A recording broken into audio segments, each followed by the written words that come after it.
de cáncer del aparato digestivo. Muy bien. Hoy día vamos a ver generalidades, histología, epidemiología, etiología y factores de riesgo, lesiones premalignas, cuadro clínico y diagnóstico, estadios, tratamiento quirúrgico y otras opciones terapéuticas, recomendaciones de prevención y algunas conclusiones. Y en la imagen a la derecha ven la localización de un cáncer de la unión gastroesofágica, la parte final del esófago y la parte superior del estómago, ¿no? Y vamos a ver luego cómo se clasifica este tipo de tumores.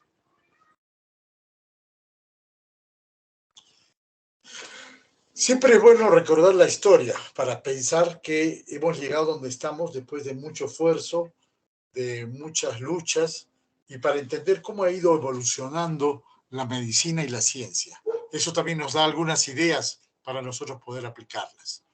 En 1971, Billroth hizo la primera esofagectomía, pero el paciente le quedó con una gastrostomía. En 1873, Cherney hizo una resección en el esófago proximal, pero sin reconstrucción. Solo sacó el esófago proximal.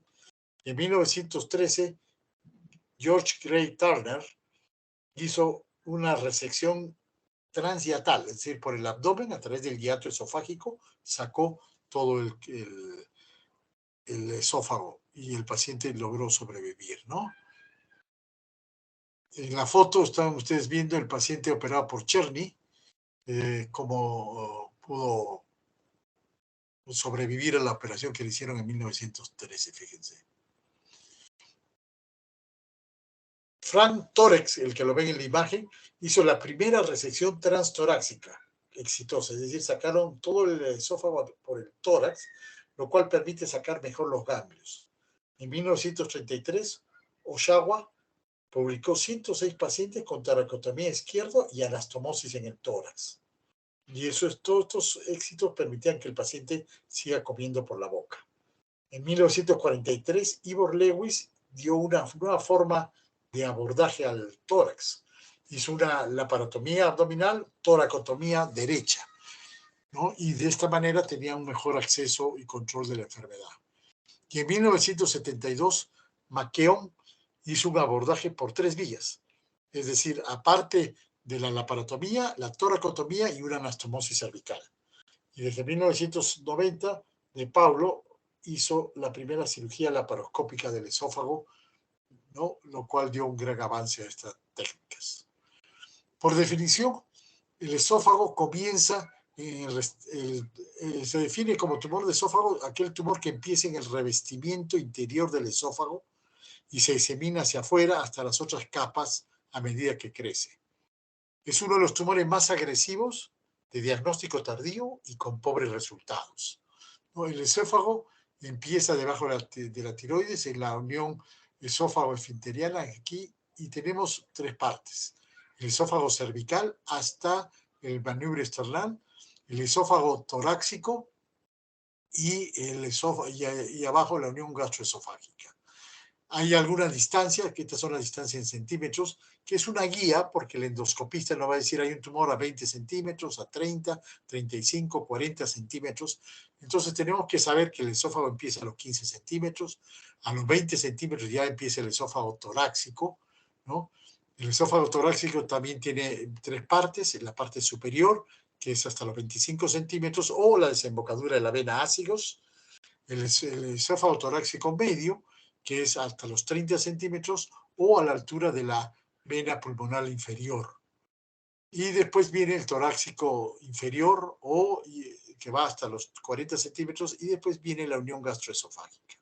Entonces, esto nos ayuda, estas mediciones nos ayudan para ubicarnos, para saber dónde está la lesión, para también entender por dónde se va a diseminar y por dónde la vamos a operar.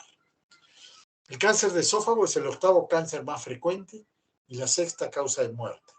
Aproximadamente se diagnostican 20.000 nuevos casos de cáncer de esófago en Estados Unidos y alrededor 15.530 personas morirán. O sea, muy pocos, como ustedes ven, realmente sobreviven a este tipo de cáncer.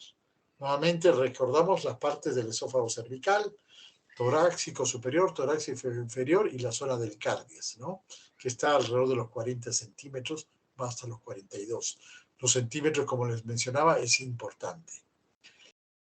Habíamos dicho que el diagnóstico es tardío por la gran distensibilidad de la pared esofágica. Como empieza en la mucosa, se va distendiendo y solamente aparece manifestaciones cuando el tumor ocluye el 60% de la circunferencia del órgano. O sea, realmente cuando el paciente empieza a sentir síntomas, ya generalmente es una enfermedad grande, una enfermedad avanzada. Otro de los problemas es que el esófago no tiene serosa, así que fácilmente los tumores atraviesan las paredes del esófago, llegan a los vasos sanguíneos y se diseminan por los vasos linfáticos. No todos los tumores del esófago son malignos. Hay tumores benignos, como el leiomioma, tiene una frecuencia del 50%, está formada por bandas de tejido muscular y fibroso entrelazadas y delimitadas por una fina cápsula. 60% están en esófago distal, 30% en esófago medio y son mucho más raras en el tercio superior.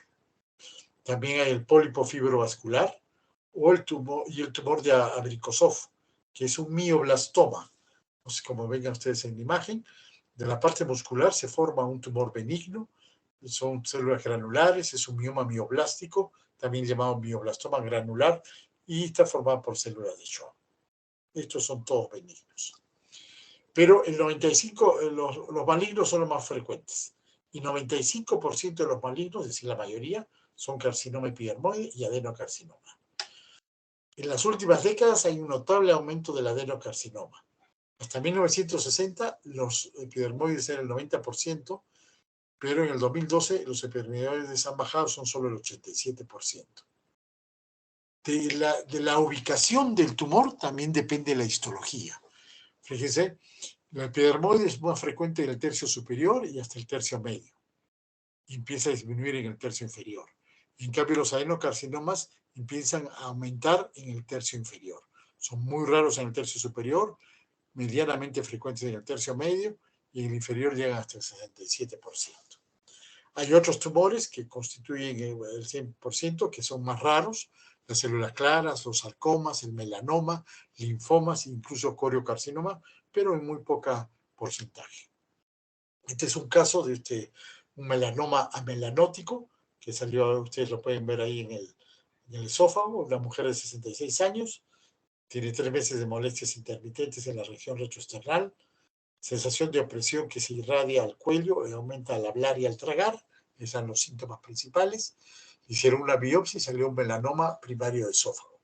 Estos son 1.2 a 0.2 de todos los tumores esofágicos. ¿No? Le hicieron un PET scan y se vio que no había metástasis, se le pudo resecar todo el esófago. Entonces, los tumores malignos más frecuentes son el epidermoide y le sigue el adenocarcinoma.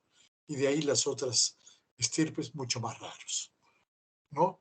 Acá nuevamente tienen esto es en Estados Unidos, los adenocarcinomas son más frecuentes que los epidermoides, ¿no? Es un poco mayor en las mujeres que en los hombres el adenocarcinoma, más frecuente en los negros que en los blancos, el epidermoide y el adenocarcinoma, y el epidermoide es más frecuente en el tercio medio, el adenocarcinoma en el tercio distal. El epidermoide, como vamos a ver, está asociado al tabaco y alcohol, y el adenocarcinoma al esófago de Barrett, es decir, los gorditos con reflujo. En general, la tendencia es que el cáncer de esófago en el mundo está disminuyendo. El cáncer de la unión gastroesofágica ha estado en aumento y se ha detenido, y el cáncer del estómago, el cáncer del estómago está en franco de disminución. Estos son los cánceres más frecuentes en todo el mundo para ambos sexos. El 8º lugar lo ocupa el esófago. Después de mama, pulmón, colorecto, próstata, estómago, hígado y cuello uterino. El cáncer de esófago es el 8º en el mundo y el 6º en mortalidad. Es un cáncer muy asesino, mata a muchos de estos pacientes. En Estados Unidos, en la incidencia, ni siquiera figura entre los 10 cánceres más frecuentes. Entre mortalidad, el cáncer de esófago sí figura en los hombres. Esta es la incidencia mundial. Hay zonas de que es muy alta incidencia el cáncer de esófago, los que están en azulito, por ejemplo, en Asia, China. Acá hay un cinturón de fuego en torno al mar Caspio, ¿no? En América Latina no son tan frecuentes, hay El Perú, fíjense, está en verde, entre los más bajos, ¿no? Bolivia y Chile tienen incluso más que el Perú. Y en Latinoamérica los que más tienen son Paraguay y Uruguay por la alta ingesta de mate caliente, ¿no? Este es el cinturón de cáncer esofágico. En la zona de China, Mongolia, lo habíamos visto acá, ¿no? Es toda esta zona. Es una zona que hay una alta incidencia de cáncer de esófago. Todos estos países tienen en común que son grandes fumadores, toman bebidas muy calientes y tienen comida muy condimentada. De ahí la alta incidencia en esta zona que se llama el cinturón de cáncer de esófago. La incidencia es terrible. Fíjense, en Estados Unidos es menos de 10 por cada 10.000 personas y en China es más de 100 por cada 100.000 personas, ¿no? Realmente es una gran incidencia. En general, vemos que el cáncer de esófago tiende en algunos países turcos en esta zona en disminuir en todos, pero en algunos sitios como Japón, Estados Unidos y el Reino Unido tienden a aumentar. Pero esto es a expensas del adenocarcinoma. El que tiende a bajar es el carcinoma epidermoide. ¿Por qué la gente está fumando menos, se está cuidando más? En cambio, el adenocarcinoma está aumentando porque cada vez hay más gorditos y más reflujo de Barrett. En el Perú es un cáncer poco frecuente, ocupa el lugar 24, no está entre los 10 cánceres más frecuentes, y en mortalidad el puesto 25. No es muy frecuente, felizmente. En Arequipa tampoco, no somos un país de fumadores y eso nos protege un poco. En cuanto a la etiología, la mayoría, 75-80% de los cánceres de esófago son esporádicos. Familiares, es decir, que hay algunos familiares con cáncer, 10-15%, y hereditario, mucho más raro, 5-10%, principalmente asociados a algunos síndromes hereditarios. Los factores de riesgo, fíjense, van cambiando de la región amarilla hasta la región verde, que es el estómago. A medida que nos vamos alejando de la boca, van cambiando los factores de riesgo. En la parte superior es frecuente la dieta, alcohol, tabaco, bebidas calientes y papilomavirus. En la parte inferior ya va aumentando el reflujo ácido, la obesidad, tabaco y dieta. Y en el estómago, el Helicobacter pylori, gastritis atófica y también la dieta, ¿no? La dieta es lo único común en los tres. Acá vemos en otro cuadro los principales factores de riesgo asociados al cáncer de esófago. Fíjense que el escamoso es diferente que el adenocarcinoma. Entonces, el tabaco es frecuente en el escamoso, no tanto en el adenocarcinoma.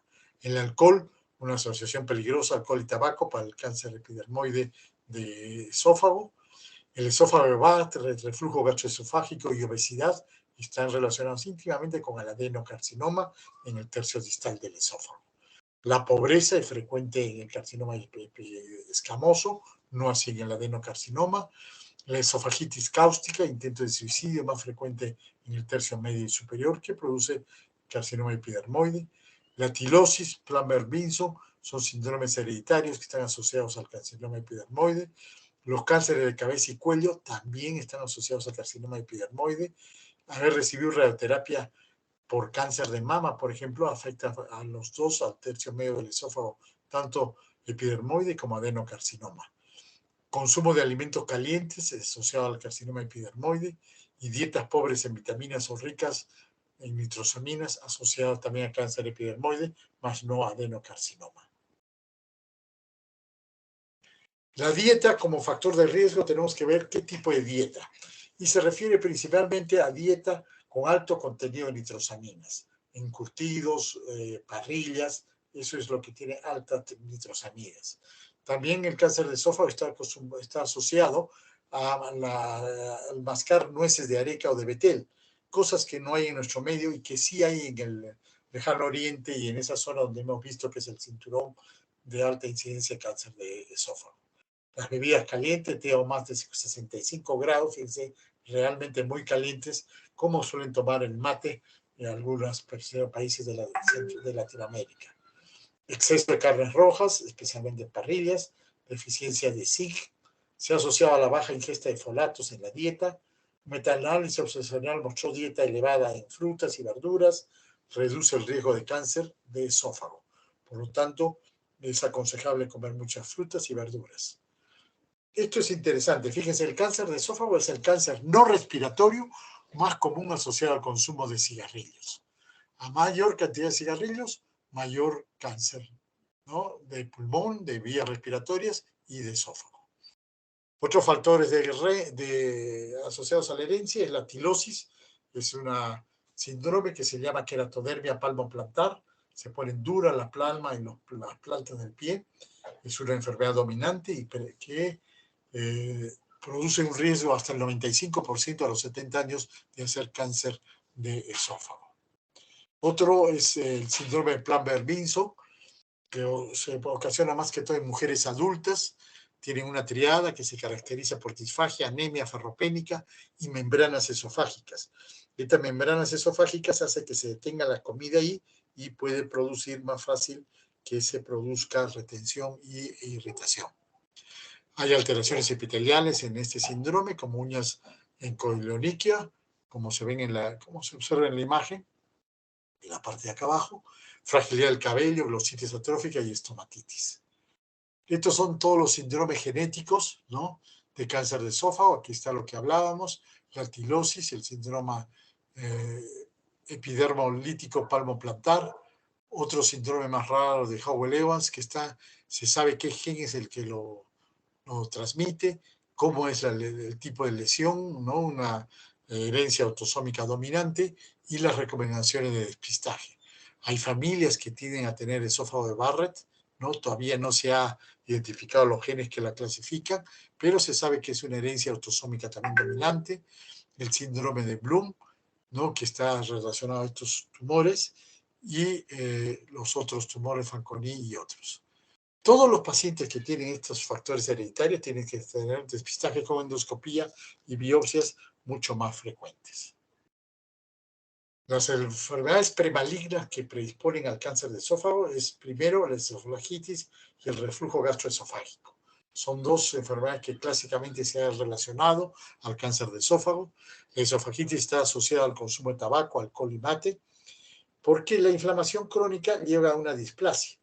Esta displasia va a llevar a una metaplasia y las displasias pueden ser leves, moderadas y graves, y si no se detienen o se hace algo, van a terminar en un adenocarcinoma. Otra lesión premaligna es la calasia. La calasia es un trastorno motor de etiología desconocida que se caracteriza por ausencia de peristaltismo en la parte distal del cuerpo esofágico y no produce relajación del esfínter esofágico inferior. Por lo tanto, la comida se queda ahí y al quedarse la comida produce una irritación crónica del esófago, metaplasia y nuevamente displasia, ¿no? Y otra de las enfermedades cancerosas de esófago premalignas es el esófago de Barrett. El esófago de Barrett tiene muchas cosas interesantes. Fíjense, 10% de incidencia en endoscopías. Cada vez que se hace una esofagoscopía, el 10% de los pacientes le van a decir que tiene esófago de Barrett. Y de esos 10%, solo 15% se transforman a cáncer de esófago, ¿no? Y 60-80% de los adenocarcinomas distales están asociados al esófago de Barrett. 6 de cada 1000 pacientes con esófago de Barrett van a hacer cáncer en algún momento. Y la incidencia de cáncer en esófago de Barrett va del 1 al 3%. O sea, de todos los factores de riesgo, quizás el más importante es el esófago de Barrett, que no es más que una alteración del epitelio.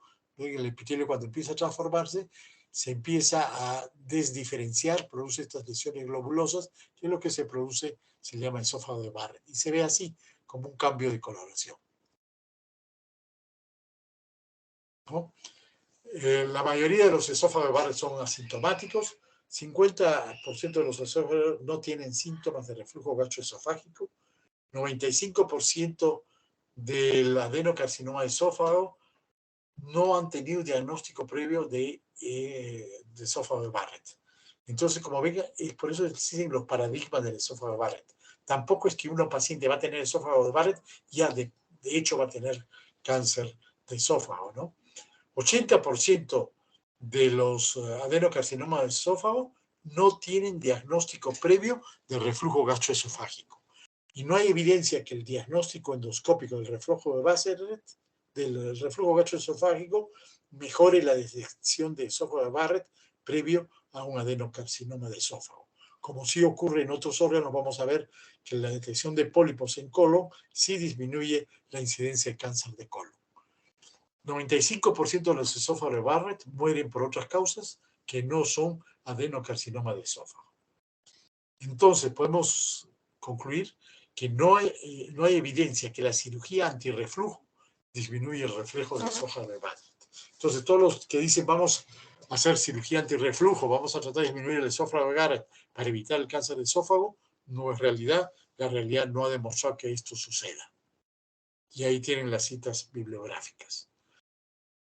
¿Cómo los esófagos de Barrett, que son 10% de las endoscopías y de ellos solo 15% van a ser cáncer, tienen esta forma de crecer, ¿no? Hay una activación de protooncogenes derivado de la inflamación crónica que van a hacer alteraciones del crecimiento, van a llevar a una hiperproliferación, van a producirse más cambios genéticos que van a llevarlo a una neoplasia, a una displasia, y más cambios van a convertirlo en un carcinoma invasivo. El esófago de Barrett aumenta 30 veces la posibilidad de hacer un cáncer de esófago. Acá tienen un poco de la carcinogénesis. Hay dos tipos diferentes, ¿no? La obesidad abdominal, que está relacionada al adenocarcinoma, el tabaco y el reflujo gastroesofágico acá. Fíjese que la obesidad abdominal va a dar una inflamación sistémica, ¿no? Todo el organismo tiene una alteración por la obesidad.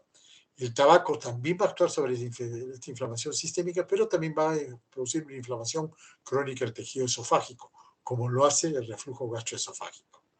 Todos estas dos van a confluir en proliferación celular, acortamiento de telómeros y daño al DNA, que todo se va a traducir en alteraciones genómicas, inestabilidad cromosomal y el inicio del cáncer de esófago. El cuadro clínico, el síntoma más clásico es la disfagia, 86% de los pacientes lo presenta, pero solo cuando se ha tomado el 60% de la luz, es decir, quedan 12 milímetros. Basta que esté pequeña cantidad para que recién se empiece a sentir la disfagia. Y esto hace que el diagnóstico sea tardío, ¿no? Pirosis, el dolor retroesternal, está presente en el 43%. Evidentemente tiene que ser ya una enfermedad grande que produzca retención de la comida, irritación del esófago que se traduce en dolor. También puede verse alorrea, exceso de salivación, dolor de garganta, odinofagia, hemorragia digestiva alta en un solo 7% de los casos, fiebre en 3%, ¿no? Por eso cuando hay fiebre de origen desconocido hay que buscar el esófago. Y otros menos frecuentes son tos, cuando hay fístula, pues el tumor del esófago se puede fistulizar a los bronquios o la alorrea puede pasarse al algo respiratorio y producir mucha tos. Dolor retroesternal, ya lo dijimos, pérdida de peso 10%, síndromes paraneoplásicas como la hipercalcemia o la alcalosis o la hipopotasemia, hipo y ronquera son frecuentes en este tipo de cáncer. El diagnóstico está orientado a dos cosas: demostrar la presencia del tumor y estadificar el tumor. Este es un caso típico, una mujer de 72 años con pérdida de peso y disfagia progresiva sólidos y líquidos. Le encuentra un adenocarcinoma del tercio distal de esófago, ¿no? Entonces ya aquí tenemos que pasar a estadificar, ver cómo está la enfermedad y después plantearle la terapéutica más indicada. En el diagnóstico es muy importante la anamnesis, los factores de riesgo, cómo desarrollar la enfermedad, el tiempo de la enfermedad. En el examen físico vamos a buscar información sobre el estadio, pero también el estado general del paciente para estimar los riesgos de tratamiento. Es frecuente el adelgazamiento extremo porque los pacientes comen mal. Se puede ver, como ven en la imagen de la derecha, un ganglio supraclavicular, el ganglio de Virchow o Troisier, disfagia, el paciente no puede comer, y frecuentemente anemia. Todos estos van a influir en el estado del paciente para determinar el tipo de cirugía. El diagnóstico lo vamos a confirmar con endoscopía y biopsia. Es el state of the art, es lo mejor, la endoscopía y la biopsia. Nos va a decir a qué altura está el tumor y nos va a decir qué tipo de tumor es. Se puede usar también una seriada esófago gastroduodenal, nos sirve para ver la dimensión y ubicación del tumor. Como ustedes ven en las imágenes, este es un tumor grande, fíjense, desde el esófago, casi inicio del esófago torácico, todo el esófago torácico está tomado. Acá tienen otro más pequeño en extensión, pero más grande. Fíjense, solo hay pasajes de hilito. Lo demás, todo esto es esófago. Esta es la parte normal del esófago. La radiografía de tórax es muy útil para ver si hay metástasis. Una ecografía de abdomen también, si no hay metástasis hepáticas. Y tomografía de tórax y abdomen con contraste. Y también se puede hacer un PET scan si quieren buscar metástasis a distancia. Entonces hemos visto que la endoscopía es la mejor, nos da a dar una biopsia, dimensión de la ubicación, profundidad, comorbilidades, si hay esófago Barrett o algo, y la ecoendoscopía, que cada vez se está haciendo más, en profundidad nos va a decir si hay ganglios que estén presentes, como se ve en la imagen, y entonces ya decimos que es un cáncer de esófago un poco más avanzado, ¿no? Acá se ve el tumor, acá se ve los ganglios, ¿no? De tal manera que la endoscopía con ecoendoscopía son ideales. Este es un ya proceso de estadificación, ¿no? Se hicieron una tomografía y un PET scan que nos encuentran que hay un ganglio positivo, neoplásico, al costado de la lesión primaria, ¿no? El estadio va a depender, como todo el aparato digestivo, del tamaño del tumor y a medida que este tumor va ingresando en las diversas capas del órgano, ¿no? Entonces vamos a ver que, como siempre, TX no se conoce el tumor primario, T0 no hay evidencia de tumor. Empezamos acá con el TIS, que es la displasia de alto grado. Ya se considera como un tumor, ya se debe operar. T1 es el tumor que está limitado a la mucosa y la submucosa. El T2 ya invade la muscular, ¿no? El T3 invade hasta la adventicia, ¿no? Y ya cuando pasa, el T4 invade los órganos vecinos, pleura, pericardio, diafragma, y el T4 ve otras estructuras adyacentes irresecables, ¿no? La presencia de ganglios también va a depender del número de ganglios, 1 a 2 N1, N2 de 3 a 6 y más de 7 ya se llama N3. Fíjese, este tumor está cerrando el 60-70% de la luz, recién el paciente ha tenido disfagia. Y el drenaje ganglionar es muy variado, va a depender de dónde esté ubicado el tumor primario. Los tumores cervicales tienden a dar más metástasis a la región superior, los de parte media están aquí, y los inferiores pueden dar hasta metástasis a los ganglios esplénicos, al tronco celíaco, ¿no? Pues aquí, ¿no? O a la vena cardíaca. Entonces pueden dar metástasis a distancia los ganglios, dependiendo de dónde se ubique el tumor en el esófago. De ahí la importancia de ubicarlo en tercio medio, superior, inferior, o donde sea necesario. El drenaje ganglionar es muy variado, como ustedes están viendo, y por eso van a entender por qué se prefirió la resección transtorácica, porque permite limpiar todos estos ganglios, ¿no?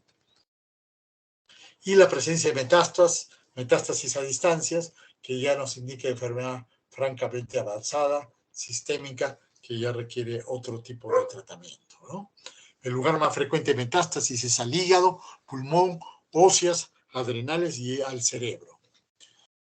Fíjense, en el esófago es muy importante el grado de diferenciación, es decir, cuán agresivo es el tumor. G1 es bien diferenciado, G2 moderadamente diferenciado, G3 pobremente diferenciado y G4 indiferenciado.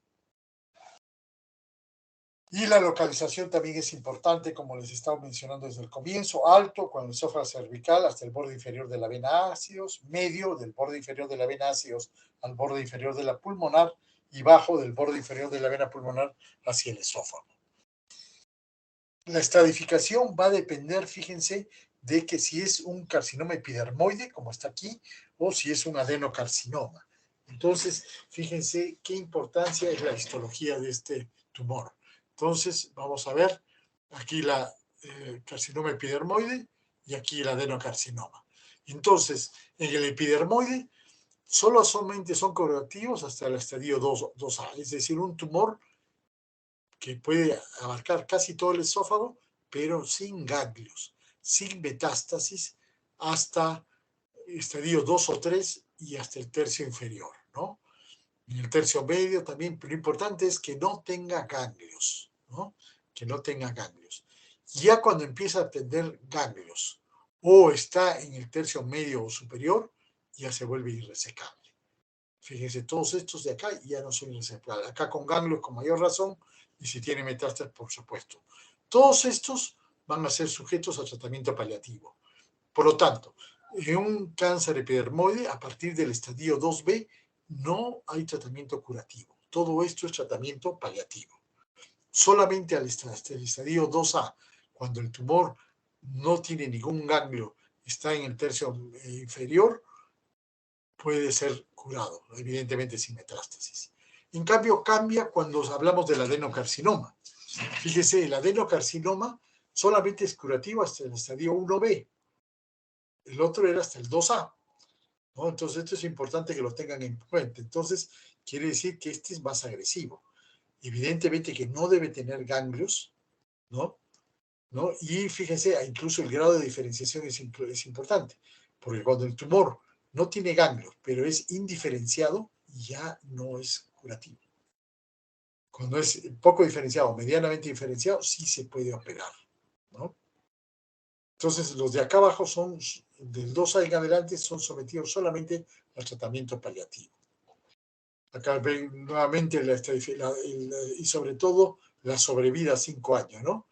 ¿No? Como estadio 0, más de 95, pero en general así los puedas curar y los puedas operar. Fíjese la sobrevida, 10 a 30%, 30 a 40%, 50 a 80%. Es poco lo que se puede hacer. Y este es un algoritmo de cómo manejar al paciente. Entonces, lo primero, si la enfermedad está limitada, lo mejor es operarlo. Pero si la enfermedad ya no se puede operar, está localmente avanzado, va a depender si es escamoso o adenocarcinoma. ¿Qué es lo que se puede hacer? Una quimioterapia neoadyuvante o una quimioterapia definitiva. Después de eso se va a reevaluar y va a ver si se puede resecar. Si después de 3 meses de la quimioterapia definitiva se puede hacer una cirugía de salvataje, en buena hora. En cambio, el adenocarcinoma se le debe dar quimioterapia preoperativa, restadiaje y resección.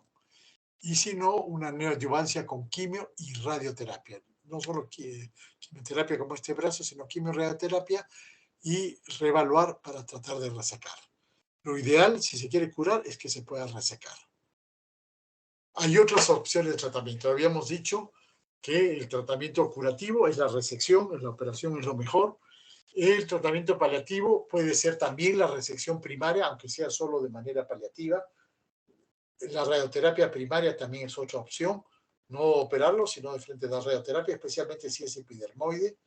Se puede hacer quimioterapia neoadyuvante, radioterapia neoadyuvante y quimioradiación neoadyuvante. Estas tres para tratar de disminuir el tamaño tumoral y hacerlo operable. Y si no, quimioradiación, es decir, quimiorradioterapia primaria. Ya no vamos a operar al paciente, solamente lo vamos a tratar con quimiorradioterapia porque es un caso avanzado que no va a poder ser sometido a cirugía. 50% de todos los tumores que vienen no son resecables o tienen metástasis. 60% de la enfermedad loco-regional puede ser sometida a intento curativo. Del 70 a 80% de las resecciones tendrán metástasis ganglionares, o sea, enfermedad regional. Y 70 a 80% de los pacientes van a fallecer de enfermedad metastásica, así sean operados.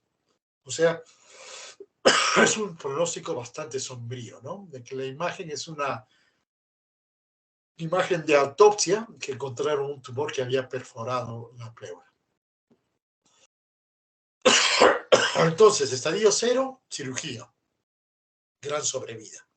Estadio 1, cirugía, 70% de sobrevida. Y aquí empieza a viajar, estadio 2A, hay que ver cirugía más quimioradio combinado, y la sobrevida empieza a bajar terriblemente hasta el estadio 4, que es rara una sobrevida a 5 años, ¿no? ¿Qué se puede hacer? Muchos procedimientos se han hecho. Este es un trabajo hecho en Rebagnática en Lima. Esofaectomía más gastrectomía, tercio superior. Fíjense los casos.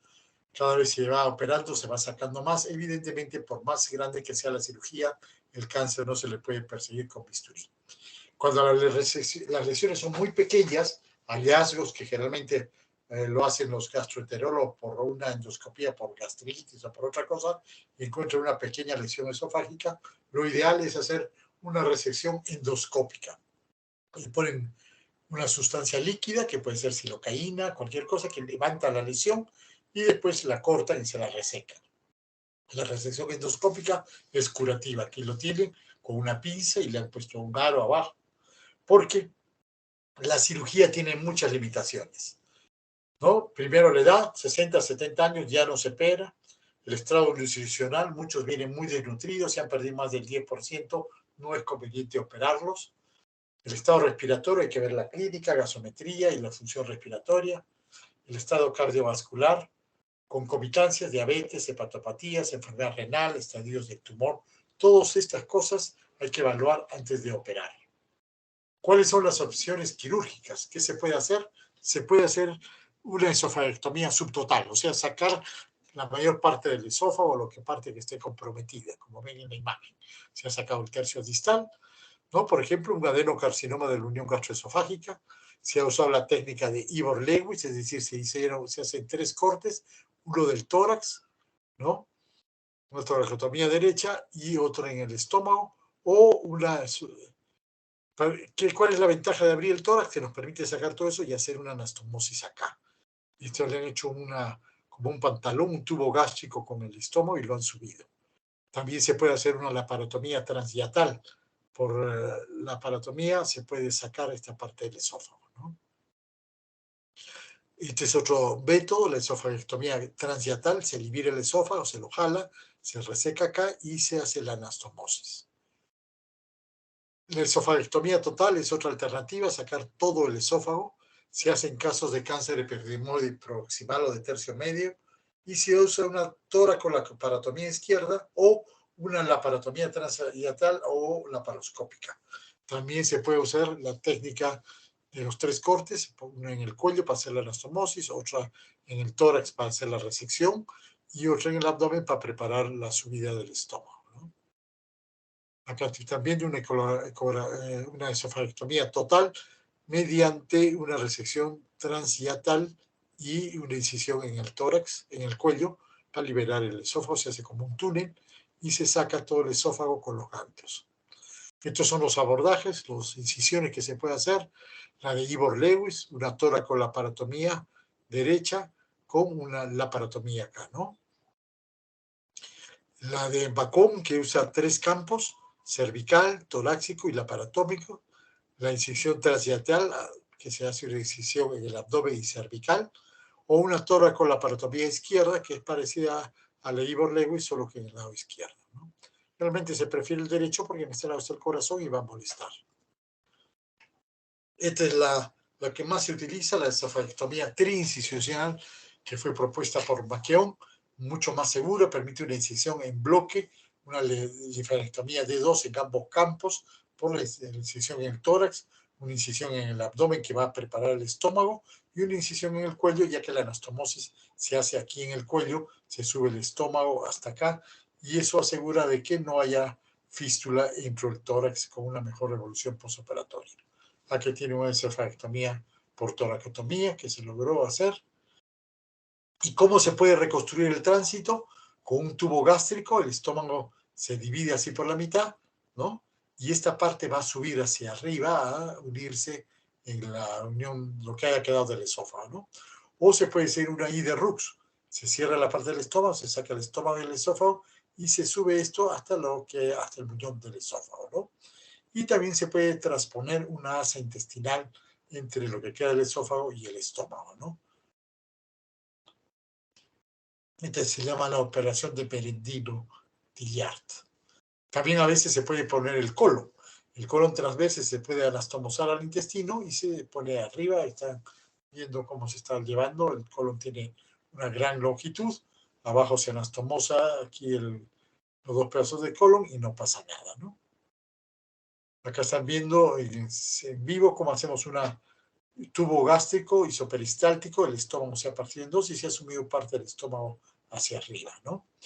En resumen de técnicas quirúrgicas, tenemos la de Ivor-Lewis, que es una esofagectomía subtotal con anastomosis intratorácica realizada por la laparotomía y toracotomía derecha. La operación de Deng-Sloan-Oringer, que es una esofagectomía subtotal ampliada con anastomosis cervical llevada a cabo por la laparotomía y cervicomediastinostomía. Su sinónimo es esofagectomía sin toracotomía.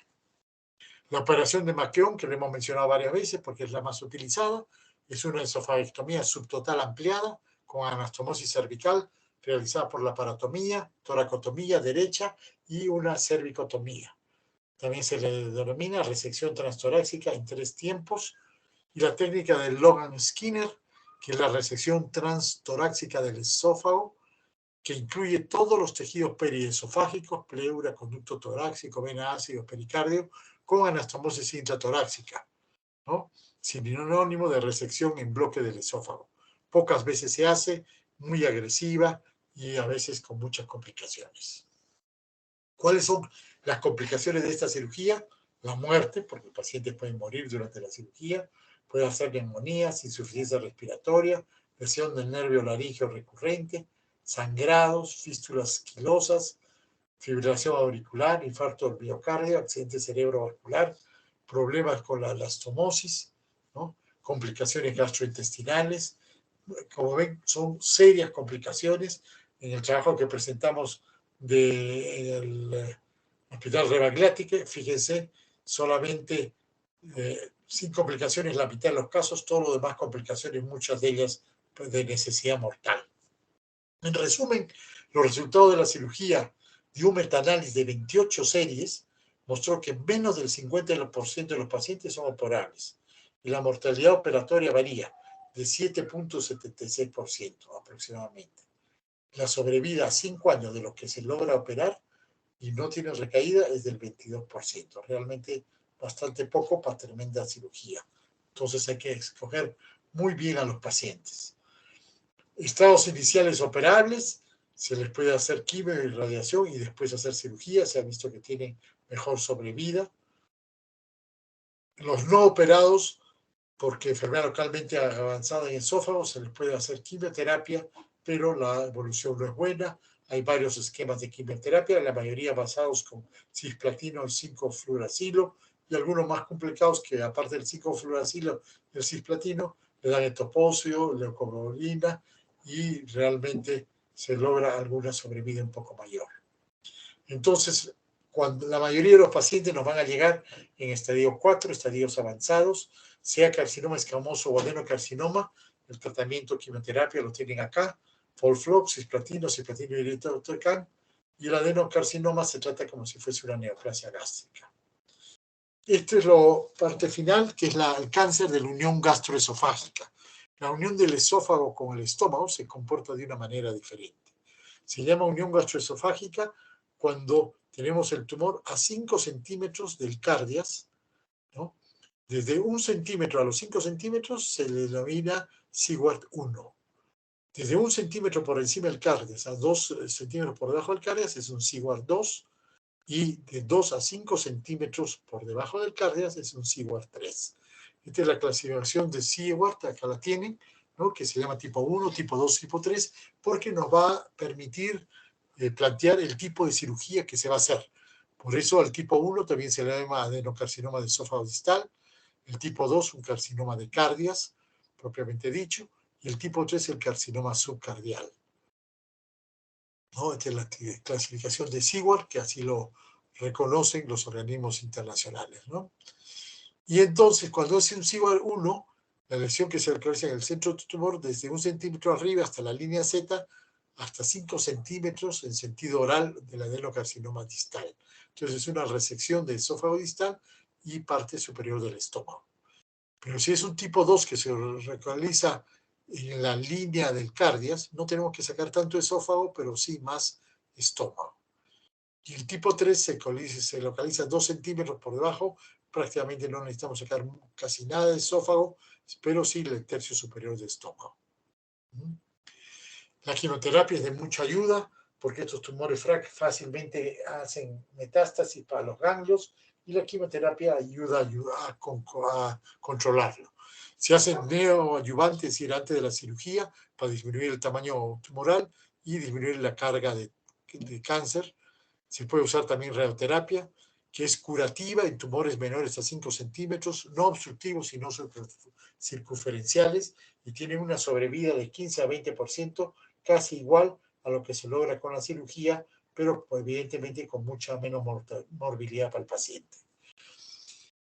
También la radioterapia nos puede usar para tratamientos paliativos, elimina la disfagia del 65-80% de los pacientes, vuelven a tolerar la vía oral, lo cual es muy buena calidad de vida, teniendo en cuenta que son pacientes terminales que no los vamos a poder curar del todo, ¿no? Otras veces se hace la mezcla de los dos, quimio más radioterapia, ¿no? A veces después se hace la cirugía o se quedan como tratamiento definitivo. Aquí ven en la quimio, con la sobrevida, ¿no? Quimioterapia es pura, y esta es la quimio con radioterapia, ¿no? En enfermedad metastásica tenemos todas estas alternativas, desde anticuerpos monoclonales hasta quimioterapia clásica, ¿no? Y lo importante de este trabajo, de este tumor, es que tiene que tener un tratamiento multimodal. Cuando recibe quimio, radioterapia y cirugía, la sobrevida es mucho mayor que cuando solo se hace cirugía. En general, se está tratando de hacer una medicina personalizada, estudiar la inmunohistoquímica, por ejemplo, si expresan ER2, ¿no? Se les puede dar una droga que se llama trastuzumab, ¿no? O pembrolizumab, ¿no? Y esto tiene una mejor respuesta que cualquier otro tumor. Este es un síndrome paraneoplásico común que se ve, no común, pero se puede ver en pacientes con cáncer de esófago. Fíjense, las manos del paciente tiene una acroqueratosis paraneoplásica, fue descrita en 1965. Todo paciente que venga con estas manos se les recomienda hacerle una endoscopía para descartar que no tenga un cáncer de esófago. Y los tratamientos paliativos son la gastrostomía, un huequito que para el paciente pueda conmover. Hay que recordarse que la mejor paliación es la resección. Si se puede operar, por más que no se pueda curar, es bueno operar para que el paciente tenga una buena evolución. Hay situaciones especiales cuando hay la disfagia y el paciente no se puede operar. Se puede hacer yeyulostomía, se puede poner una prótesis endoscópica, dilataciones endoscópicas, se puede usar láser o terapia fotodinámica para perforar el tumor y que el paciente pueda comer. Se puede hacer braquiterapia o radioterapia o quimioterapia más radioterapia. Otro problema frecuente es la fístula traqueosofágica.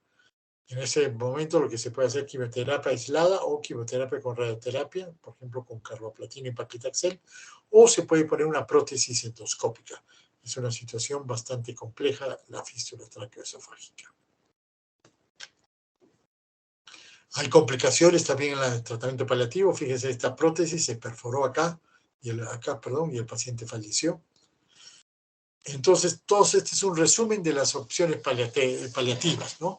Dilatación, prótesis transtumorales, como la que estaban viendo, se pone un stent que se abre, entonces el paciente puede comer, quimiorradiación, radiación, láser argón que perfora y limpia todo esto, braquiterapia, fotoablación con láser o cirugía paliativa. Fíjense estos los avances en estadio 4, ya viven 20 meses, 21 meses, ¿no? Con el uso de nivolumab, ¿no? Y ipilimumab, dos anticuerpos monoclonales, pero solamente duran 20 meses, ¿no? Casi 2 años, ¿no? En el paciente no resecable se está buscando otras drogas con radioterapia, con algo favorable, pero no más de sobrevida de 2 años, ¿no? ¿Cuáles son las recomendaciones de prevención? La mejor lucha contra este tumor es no tenerlo nunca. No fumar, no abusar del alcohol, mantener el peso, dieta con muchas frutas y verduras, combatir el Helicobacter pylori, consumir aspirina diario ayuda, disminuye el riesgo de esta enfermedad, vigilar el esófago de Barrett y displasias y evitar bebidas muy calientes. El tener sexo seguro también por el papilomavirus. En conclusión, es la neoplasia digestiva de mal pronóstico. Estadios avanzados son los más diagnosticados. Frecuencia octavo en el mundo. En el Perú no se encuentra felizmente entre los 10 cánceres más frecuentes. Mayor en países en vía de desarrollo. Tiene una incidencia de 3% de todos los cánceres. La cirugía es el tratamiento primario. Y estadios avanzados se tratan con quimio, radioterapia perioperatoria. La recurrencia o metástasis se debe usar solo tratamiento paliativo con quimio y radioterapia. La prioridad es que todo paciente con cáncer de esófago hay que tratar de mantener una alimentación adecuada. El principal problema de estos pacientes es que no tienen por dónde comer y eso es que le va a traer una serie de complicaciones. El tratamiento multimodal, quimio, cirugía y radioterapia, es el mejor tratamiento, la mejor opción.